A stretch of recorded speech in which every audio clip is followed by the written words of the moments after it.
मायका भाभी से नहीं होती है। दोस्तों, आज हम आपके लिए लेकर आए हैं मज़ेदार कहानी मायका भाभी से नहीं होती है।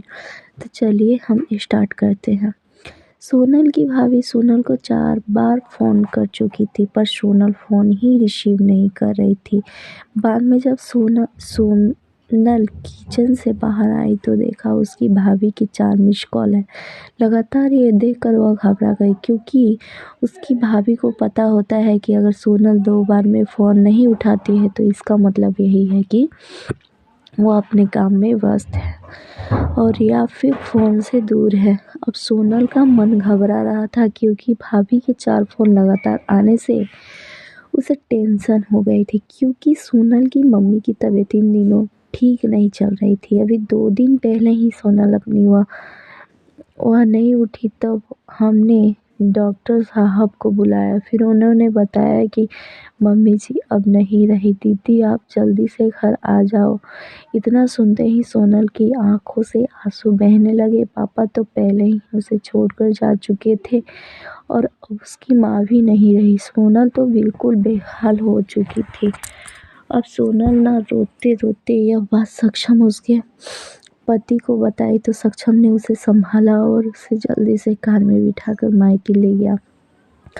सोनल जैसे ही अपने घर पहुंची तो अपनी माँ के शरीर को देखकर उससे लिपट गई और खूब रोई। आखिर में सक्षम ने उसे किसी तरह समझाया और माँ का अंतिम संस्कार किया। सारे विधि विधान होने के बाद भी सोनल की रुलाई रुक नहीं रही थी। उसे माँ की बहुत याद आ रही थी। तब सोनल की मौसी ने उसके आंसू पोंछे और उसे संभाला और कहा, सोनल बेटा ऐसी दुखी मत हो, दीदी नहीं है तो क्या हुआ, मैं हूँ ना, मैं तेरी मौसी, मेरा घर भी तेरा मायका है।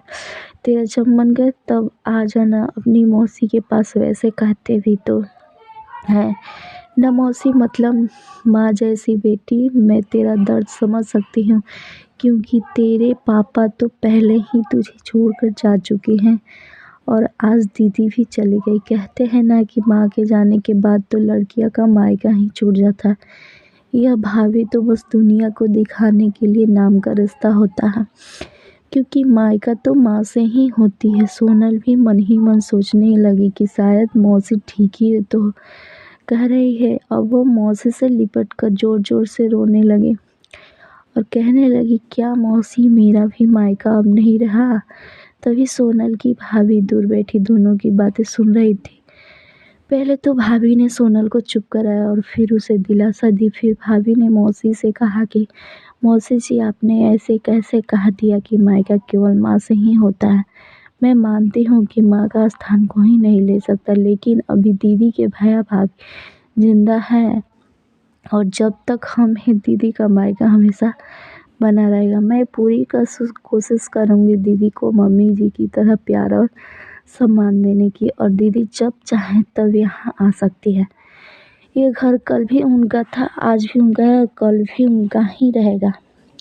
मौसी जी, मैं भी एक बेटी हूँ और मेरी भी मायका, और मैं अच्छे से जानती हूँ कि हम बेटियों के लिए मायका कितना महत्वपूर्ण होता है। मौसी जी, आप दीदी को अपने घर ज़रूर बुलाइए, पर उन्हें अपने भैया भाभी के प्यार से दूर मत करिए। तभी मौसी ने कहा, बहू आज के ज़माने में तेरी जैसी सोच रखने वाली भाभी बहुत कम मिलती है। मुझे माफ़ कर दे, मैंने सोनल को गलत राह दिखाई।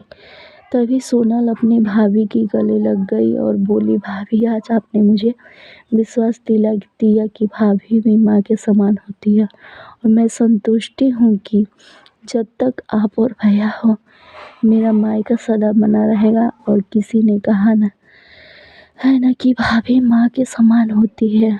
आज आपने मुझे इस बार का विश्वास भी दिला दिया। दोस्तों, आपको ये कहानी पसंद आई तो वीडियो को लाइक और चैनल को सब्सक्राइब ज़रूर कीजिए। थैंक यू, धन्यवाद।